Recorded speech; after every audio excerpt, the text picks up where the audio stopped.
जन साहब, लॉ का प्रिंसिपल है कि punishment is the strongest deterrence against crime. 9 मई को तकरीबन 2.5 साल हो गए हैं और अभी तक सिर्फ कुछ लोगों को एक दफ़ा जो है हमने सज़ा की बात सुनी, उसके अलावा कुछ नहीं।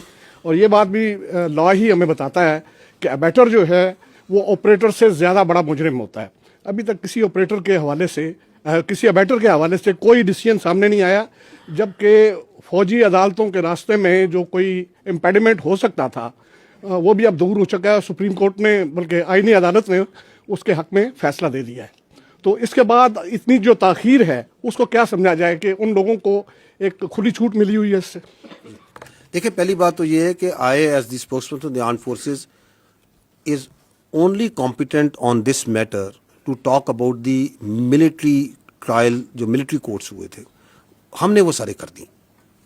जितने लोग पाकिस्तान की फौज को ट्रायल रिमांड हुए थे उनके एविडेंस को सामने रखते हुए एक बहुत जस्ट और डिसीजंस जो से दिए जा चुके हैं। So as far as that is concerned we have done that on the basis of the evidence और तमाम जो उनके आईनी और कानूनी हकूक थे उसके साथ। बाकी आप जो बात कर रहे हैं, these are the cases which are being run in the civil courts. जी मैं कह रहा हूं वो सारे मामला जो से सिविल कोर्ट है। हमारे पास कोई केस नहीं है किसी बेटर का, इस वक्त कोई केस नहीं है। तो हमारे पास तो वो केस है एक जो सा है अपना एक जनरल फयाज हमीद का एक इससे जुड़ा हुआ केस है जो कि चल रहा है खाली। उसके अलावा तो जो 9 मई के जितने ट्रायल के केसेस थे वो तो हम क्लोज कर चुके। तो बाकी जितने केसेस हैं वो तो सिविल में चल रहे हैं ना। तो आप मुझे चाहते हैं कि मैं पाकिस्तान की अदलिया के बारे में कोई कमेंट करूं in violation of the article 19? I will not do that. So you please ask this question, which is a valid question. आप जाके अटॉर्नी जनरल साहब से पूछ लें, आजम नज़ीर तारड़ साहब से पूछ लें, जहाँ पे रेलिवेंट क्वार्टर्स हैं उनसे पूछ लें। क्योंकि हमारा स्टांस जो सा है 9 मई से आज तक ये है कि ये 9 मई का मुकदमा फौज पाकिस्तान का नहीं, पाकिस्तान की कौम का मुकदमा है। Because in no country you can allow that its armed forces army is attack. आप उनके शोहदा की यादगारों पर हमला करें, आप उनकी तस्दीक करने की कोशिश करें, and then you can walk away free, specially those who planned it, who abetted it and who were the mastermind behind it. Absolutely we हम उधर ही खड़े।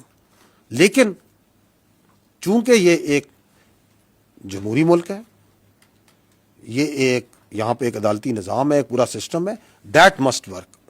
उसको बेहतर करने की ज़रूरत है। उसके अंदर यकीनन कोई ना कोई प्रॉब्लम्स हो सकती हैं, कोई उसकी वजूहात हो सकती हैं। मैं उसमें से काउंटर टेररिज्म के ऊपर आपको फैक्ट्स एंड फिगर से बता सकता हूं कि सबसे ज़्यादा दहशतगर्दी आपकी खैबर पख्तूनख्वा में है। आप मुझे बता दें खैबर पख्तूनख्वा में पिछले 5 साल में किस दहशतगर्द को सजाए मौत सुनाई गई है और उसको सूली पर लटकाया गया, जबकि कानून उसकी आइन उसकी इजाज़त देता है।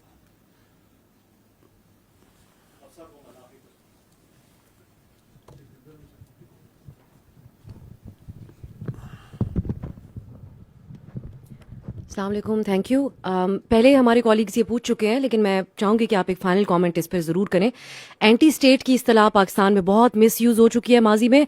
आपने कहा कि इस नौयत का रिस्पांस जैसा आज आपने दिया ऐसा नहीं ऑफिशियली दिया गया, लेकिन जब नवाज शरीफ ने उस वक्त के DGI का नाम लिया था तो वो भी एंटी स्टेट कहलाए थे।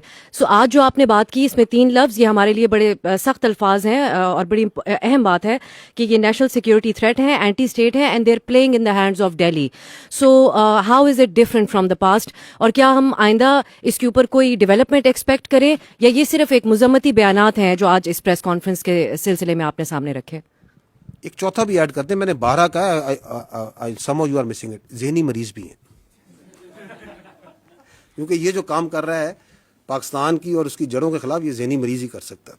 ठीक है, एंटी स्टेट वो मंसूर आपने तो नहीं पीछे देखा, दोबारा सवाल करें। आप ये पूछ रही हैं कि हम पहले भी कह चुके हैं तो अब क्या फ़र्क है, ये पूछना चाह रही हैं। मैं आपको पहले भी कह चुका हूं, जो हमने आज कहा हमने कभी नहीं कहा, कभी नहीं कहा। तो आप इसको वो क्या होता है अंग्रेजी में कहते हैं, don't try to mix apples and oranges. जो इन्होंने किया वो भी कभी किसी ने नहीं किया। ठीक, I think, thank you very much, very grateful, very kind of you for your time.